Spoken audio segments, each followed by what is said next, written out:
Bonjour, comment ça va et comment va la santé?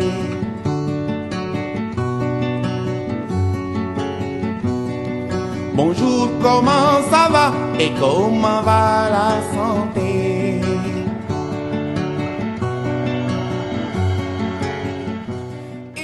À présent, la rubrique santé.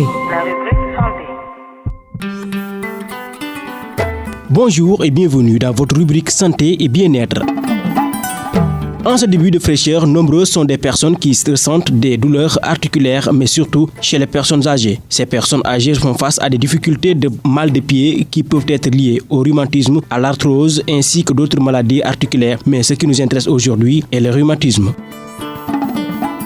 Le mot rhumatisme est un terme générique qui englobe plus de 200 maladies ayant des causes différentes, évoluant différemment et pouvant entraîner des conséquences différentes. Le point commun est qu'elle touche principalement le tissu conjonctif et de soutien de l'appareil locomoteur, c'est-à-dire les os, les articulations ou les parties molles. Les maladies rhumatismales peuvent être classées selon différents critères. L'un des principaux critères permet de distinguer les formes inflammatoires des formes non inflammatoires du rhumatisme et le rhumatisme abarticulaire. Contrairement au rhumatisme dégénératif représenté par l'arthrose, les rhumatismes inflammatoires ne sont pas liés au vieillissement et peuvent se manifester à tout âge. Et ce médecin nous en dit plus. Alors les rhumatismes, qu'est-ce que c'est? Très classiquement, on parle d'inflammation au niveau des articulations. Elles peuvent être aiguës, survenir comme ça et repartir comme elles sont venues, voire chroniques et s'installer dans le temps. L'origine des rhumatismes est difficile à déterminer. Nous en sommes encore au moment où nous pouvons proposer des voies pour les soulager, voire les diminuer. La première des voies vers laquelle nous nous orientons de plus en plus est la voie alimentaire.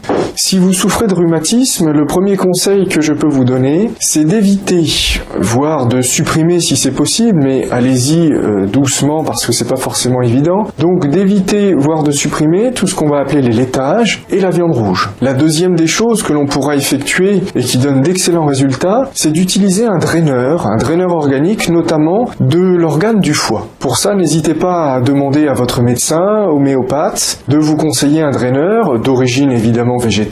On en fait maintenant de très très efficaces. La chose évidemment à conseiller, c'est de bouger. Paradoxalement, quand on souffre de rhumatisme, on a du mal à bouger. Eh bien, il ne faudra surtout pas s'arrêter de bouger, mais au contraire entretenir ses articulations. Alors comment le faire? Bien sûr, ne pas forcer. Rester toujours dans le domaine où on ne souffre pas, et si jamais la douleur apparaissait trop forte, dans ce cas, s'arrêter, faire une pause. Vous n'hésiterez pas non plus à aller voir ce qui se passe vers les techniques comme le Qigong, c'est de la gymnastique chinoise qui donne d'excellents résultats. Il est à noter que dans les pays d'Orient, où d'ailleurs les laitages sont inconnus, les personnes âgées souffrent beaucoup moins de rhumatisme qu'en Occident. Généralement, on se plaint de rhumatisme ou dans les bras ou dans les jambes. Un bilan radiologique permet de rechercher une érosion ou un pincement articulaire. Les radios demandées sont notamment une radiographie des mains et poignets de face, une radiographie des pieds de face et de 3/4 en grandeur normale et de toute articulation touchée. Si certaines formes de rhumatisme comme l'arthrose, le pseudogote et l'ostéoporose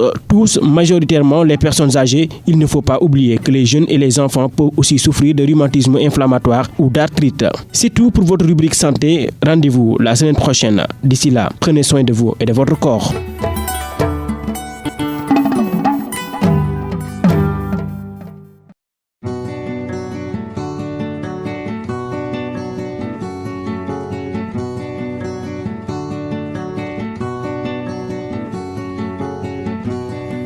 Bonjour, comment ça va et comment va la santé?